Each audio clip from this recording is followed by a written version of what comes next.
장애인 문화복지신문 제413호 제2면 기사입니다. 한국장총, 장애노인 동아리 지원사업 대상자 모집.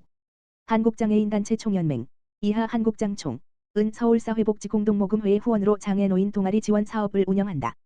해당 사업은 고드웨이 위스 어스 희망기금 지정 기탁 사업의 일환으로 사업 대상은 만 65세 이상 장애노인 70% 이상으로 구성된 장애인 그룹이며 최소 등록 장애인 10명 이상으로 구성되어야 한다.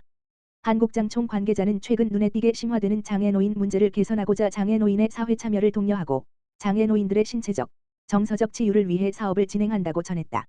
장애노인 동아리 지원 사업은 동아리 활동 목표, 활동 지속성, 장애노인 참여 인원, 장애 정도 등을 고려하여 대상자를 심사한다.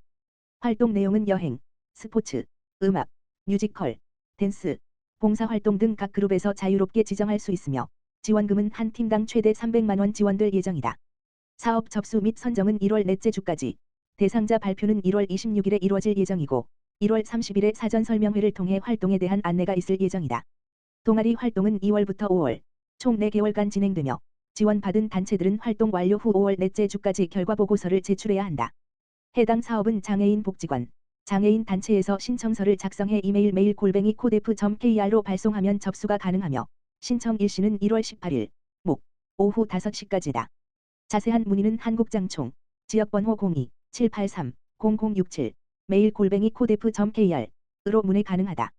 박재용 경기도의원, 양주시 특수학교 설립 위한 정담회 개최. 경기도의회 박재용 의원, 보건복지위원회, 더불어민주당, 비례, 12월 26일 양주시에 있는 북부누림센터 강당에서 양주시 특수학교 설립을 포함한 특수학교 진학 대상 학생들의 교육권 보장 방안을 논의하기 위해 정담회를 개최했다. 이날 열린 정담회는 경기도의회 이인규 의원, 교육기획위원회, 더불어민주당, 동두천 1, 김금숙 경기도 동두천 양주교육지원청 교육장, 박신영 경기도교육청 특수교육 담당 장학관, 양주시 학부모 등이 함께 참여해 특수학교 설립을 위한 구체적인 일정과 방안 등을 논의했다. 박재용 의원은 양주시 옥정지구와 회천지구 등 신도시 건설, 경기 양주 테크노밸리, 은남일반산업단지, GTX-C 노선 등을 추진하면서 양주시로 인구가 계속 유입되고 있고 올해 11월에 인구수 26만 6천 명을 기록하고 30만 명을 바라보다 있다라고 했다. 그러면서 양주시가 경기 북부의 혁신 거점으로 도약하기 위해서는 교육 인프라 등 정주 여건을 충분하게 마련할 필요가 있다라고 했다.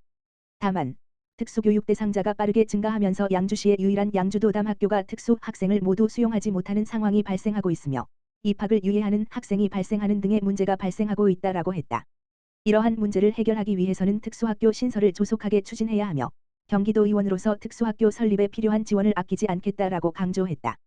경기도 청년의 5%는 은둔형 외톨이 지역 유대 강화하고 1인 가구 및 가족 지원 정책 활성화해야 친구 없이 사회에 참여하지 않거나 혹은 수개월 이상 집안에 머물며 사회에 접촉하지 않는 은둔형 외톨이를 지원하기 위해 지역적 유대를 강화하고 고령화 사회를 대비하는 1인 가구 및 가족 지원 정책을 활성화해야 한다는 의견이 나왔다.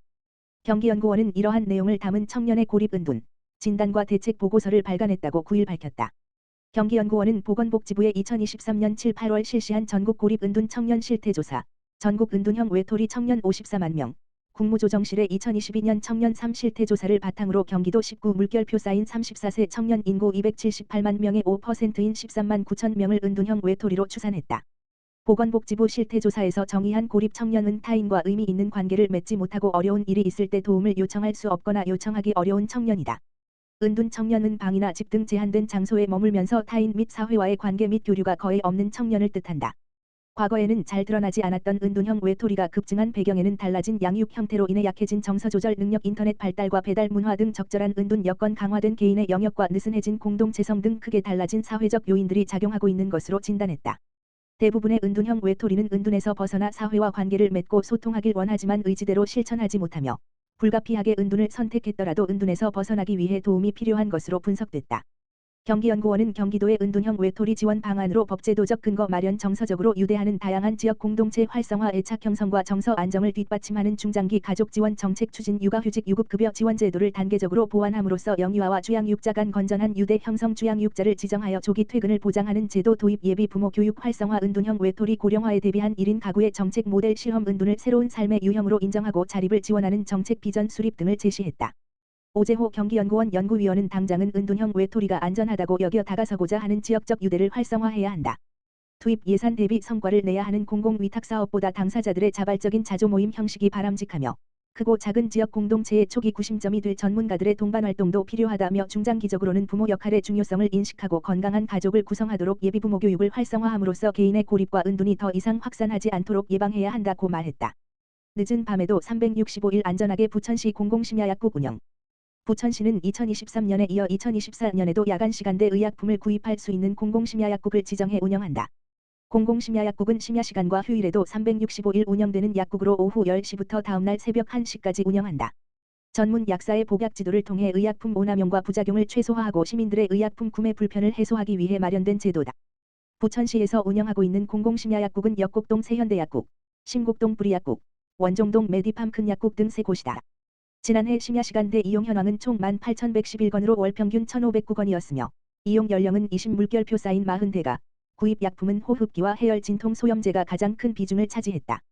조용익 부천시장은 공공심야약국 운영을 통해 늦은 밤에도 안전하고 편리하게 의약품을 구입할 수 있게 되었다며 공공심야약국, 부천시 약사회와 지속적으로 소통하여 부천 시민들이 안심하고 누릴 수 있는 의료 서비스 환경 조성을 위해 노력하겠다고 말했다.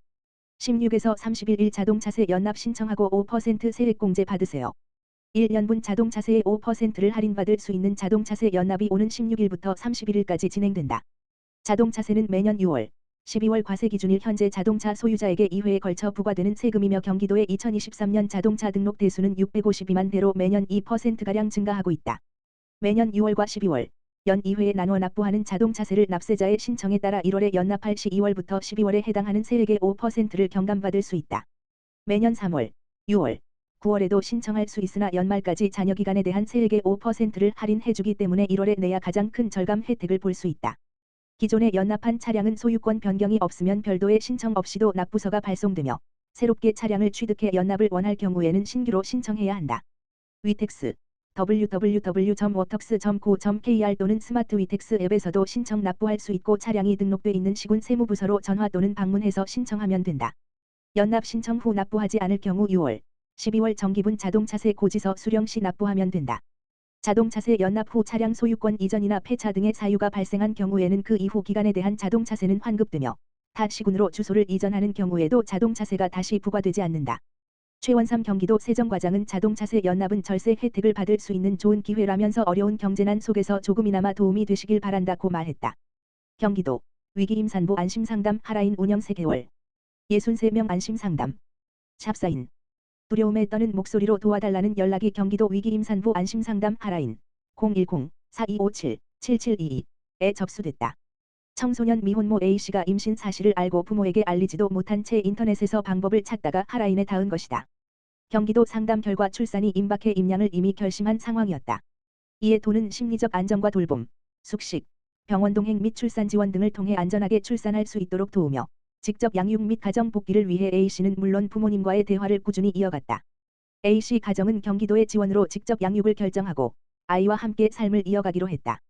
경기도가 예기치 않은 임신과 출산 등으로 고민하는 미혼모 등 위기에 놓인 임산부라면 누구나 20의 시간 익명으로 상담을 받을 수 있는 위기임산부 안심상담 하라인 010-4257-7722을 개설해 지난해 10월 13일부터 63명에게 안심상담을 제공했다고 18일 밝혔다.